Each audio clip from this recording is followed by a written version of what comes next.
Since moving out of the city, I hadn't opened a bank account. Kevin had been cashing my paychecks for me in the store out of the register, so on top of my tips, I had a nice supply of untraceable cash money that I'd been able to live off of. I write these posts from the public library computers, but I try not to visit too frequently. Being in one place for too long, or visiting the same place too frequently, makes me a nervous wreck. I don't know who am more afraid of finding me, the police, those fucking psychotic skeletons. But I know they're both after me, and when I try to sleep, sometimes outdoors, sometimes in seedy hotel rooms, I never get any rest.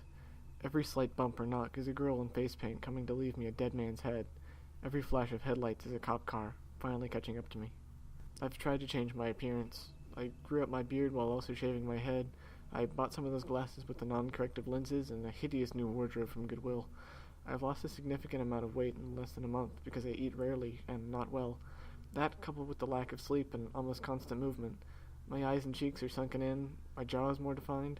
When I sat down on the public library computer to write this, before I turned the monitor on, I didn't recognize the person looking back at me from the empty, black, reflective glass. When I get online, I do two things. I tell my story to you people, and I try to follow my case online. I've made it to the next town over, but I haven't been able to travel any long distances yet. The police have my face on a poster at every local bus station, and my car was taken into police custody. I'm still the only suspect on this case, and they have rewards for information leading to my arrest. Kevin hasn't been seen or heard from. I fear the worst. But I'm not sure what the worst is, that Kevin is dead, or if Kevin was in on it the whole time. See, I've been thinking about those 2 days of hell pretty much non-stop this whole month, and reading the comments on my past post, it sounds like some of you are coming to a similarly dark conclusion. On one hand, the guy was pretty much my best friend. On the other hand, the guy was pretty much my only friend, and he knew that. He was probably the only person who knew I was the perfect scapegoat. He knew I don't have a family in town or really any contacts outside of work. And not only that, the guy gave me some up advice, you know? He basically steered me away from calling the cops multiple times, and he would have known how to erase our computer records at work. In fact, to me, a lot of the pieces of what's happening are coming together. I just don't know who will believe me at this point. It seems like my best option, again, to move to a new place and find a way to hit the reset button on my own life. Anyway, I guess I should mention how I ended up here.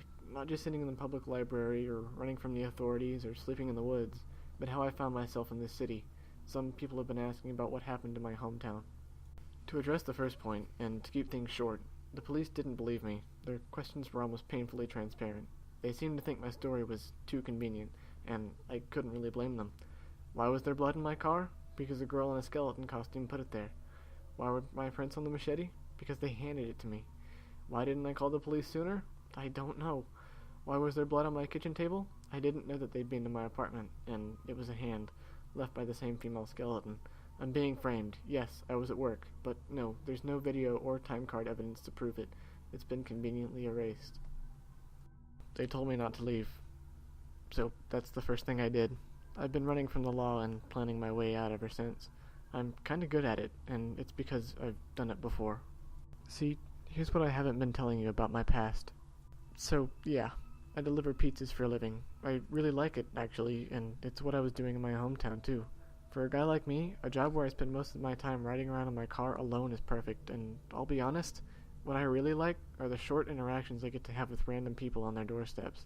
When I get to see into their homes, observe their families, every home, every person is different, and what I see isn't fantasy or fiction, it's real life. It's meeting dozens of real characters and getting to feel their lives out for a little bit of time. In fact, I'll admit it, I got kind of addicted to it. I know this isn't normal, but when my shifts are over, I like to go out and revisit some of the places where I dropped off my deliveries. Once it's dark, it's all easier than you might think. I walk the neighborhoods or drive slowly down the streets, find an inconspicuous place to park, and then I just watch. Now, I'm not a peeping Tom, not really. I'm not pleasuring myself outside of people's windows, and I swear I'd never hurt anyone. I just like to watch them, and it's easier than you might think, too. Once it's dark out, people's windows light up like TV screens. There's a simple science to it. There's more light coming from the inside of the homes and what's being let in from the outside, effectively turning any window into a one-way mirror. It's the same way it works in police stations you see on those crime shows. The interrogation room is lit brightly from the inside. The detectives stand in the dark room on the other side of the pane of glass, unable to be seen by anyone in the box. So, on some nights, on some streets, when the moon wasn't too bright or their street wasn't well lit, I could literally just stand right outside people's windows, and they'd never know I was there. They'd look right at me, but all they'd see is their own reflection, or just an inky, solid blackness. It's fun sometimes. You can see them feel that someone's watching. You can almost literally watch the hairs on the back of their necks prickle up and then become still. They glance over their shoulders slowly, curiously, and then they'll usually just shake it off, sometimes literally with a full body shimmy or toss of their hair, and they go back to what they were doing. But I'm still outside, and the show's just getting started. Usually, I just get to watch normal stuff. Families having late dinners, brothers playing Nerf basketball on their bedroom door, single women talking to their pets, but every now and again I get something that really interests me, or keeps me coming back. Like, there's a married couple who smoke a bong after they put their kids to bed, or a couple of times I've caught some third dates come to that exciting third date type ending, in the living room no less. Or, for some reason, I really like watching this overweight dude do a nightly workout routine, a 90s era exercise dance video. But one night, when I was watching a young woman make herself and her dog some dinner, a masked man jumped out from one of her closets. It was absolutely petrifying. Police found evidence that he had been hiding in her home for hours. He came in while I was at work and had been waiting for the exact right moment, whereas the police seem to think I was hiding there for hours. They think I dragged her into the guest bedroom and strangled her with gloved hands.